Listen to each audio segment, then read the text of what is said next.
Demain, déjà, c'est le 17 avril, c'est le jour des prisonniers politiques palestiniens. Ce qui est important, que demain, les prisonniers politiques ils vont commencer une grève de faim qui peut durer des semaines et des mois. La décision d'une grève de faim, c'est le dernier choix pour les prisonniers politiques. Parce que nous, on sait bien, nous on était déjà dans des grèves de faim, on sait bien le danger d'une grève de faim sur les prisonniers. Et on sait bien c'est quoi la souffrance dans une grève de faim. Alors, c'est le dernier choix pour les prisonniers. Mais quand on arrive à un niveau, nous, dans les prisons, quand on était en prison, et ça continue aujourd'hui, que on sait bien que la dignité des prisonniers politiques dans les prisons, comme on dit en arabe, c'est la ligne rouge. Il s'est interdit de la dépasser. Alors, les prisonniers, dans les difficiles circonstances qu'ils vivent aujourd'hui, ils ont pris cette décision de commencer cette grève de faim. Parce que les Israéliens, il y a déjà la loi de Shalit, cette loi qui a été faite par le Knesset israélien, qui a mis la tension, elle a augmenté la tension sur la vie des prisonniers palestiniens dans les prisons. Elle a interdit les prisons de recevoir des livres depuis 2007, de continuer leurs études dans les prisons. Les prisonniers dans la bande de Gaza, depuis 2006 jusqu'à aujourd'hui, ils n'ont jamais reçu des visites par leurs parents, par leur famille. Il y en a d'entre eux il y a des proches ou des parents qui étaient morts pendant la guerre de Gaza en 2008. Ils n'ont pu seulement le savoir 1 mois ou 2 mois après. Israël, il y a des prisonniers malades dans les prisons qui ont besoin d'être libérés pour avoir leur soin à l'extérieur. Il y a des 18 prisonniers maladies en cancer et Israël refuse toujours de les libérer. Il y a les sujets des enfants palestiniens détenus de 8 ans, 9 ans, 2 ans qui sont détenus dans les prisons. Israël continue sa torture contre ces enfants-là.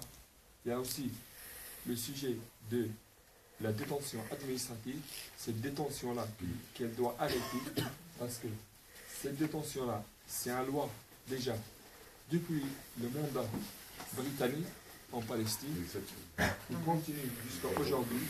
Cette détention qui donne le droit aux responsables militaires israéliens d'emprisonner un Palestinien sans jugement, sans excuse, sans preuve, seulement que le renseignement ou le responsable militaire israélien dit que cette personne-là, il menace la sécurité israélienne. C'est 6 mois renouvelables, alors tu peux passer 4-5 ans en prison sans jugement, sans avocat.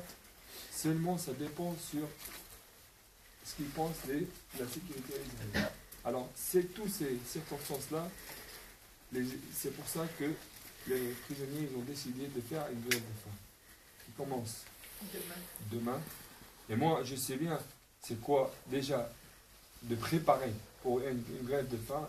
Ça peut prendre 2-3 années pour préparer pour une grève de faim, parce qu'il y a plus de 20 prisons israéliennes en Palestine. Je sais bien que la difficulté de préparer une grève de faim, aussi, maintenant, je racontais tout à l'heure à Jean-Claude, aujourd'hui, avant de commencer la grève de faim, aujourd'hui déjà, je sais bien ce qui se passe dans les prisons.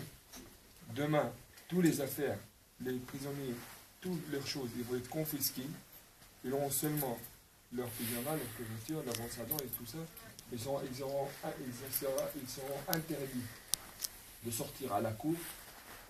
Le sel, malgré qu'il est important pour les prisonniers, et avant, dans des grèves de faim il y a des années, le sel, il n'était pas interdit, mais maintenant il est interdit. Ouais, ça c'est criminel. Il est interdit, C'est criminel d'un point de il vue est confisqué. médical, c'est un crime. Alors,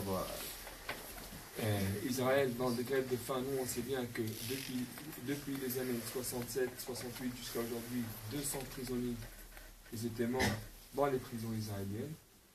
Alors là, Et je crois qu'il faut faire quelque chose ici en France, chaque ville, chaque mairie, elle doit faire quelque chose pour, parce que je sais bien comment c'est très très important pour les gens qui sont dans la grève de faim, de les soutenir à l'extérieur. Ça c'est très important, ça c'est la chose, c'est le moyen de tension qui va obliger l'occupation à donner les droits aux prisonniers et d'arrêter la grève de faim, parce que après 20 jours, 22 jours, j'espère pas, mais il y a des gens qui peuvent commencer à mourir. Alors, j'espère que chaque ville française, elle pourra réagir dans une façon ou une autre à soutenir ces prisonniers-là pendant leur grève.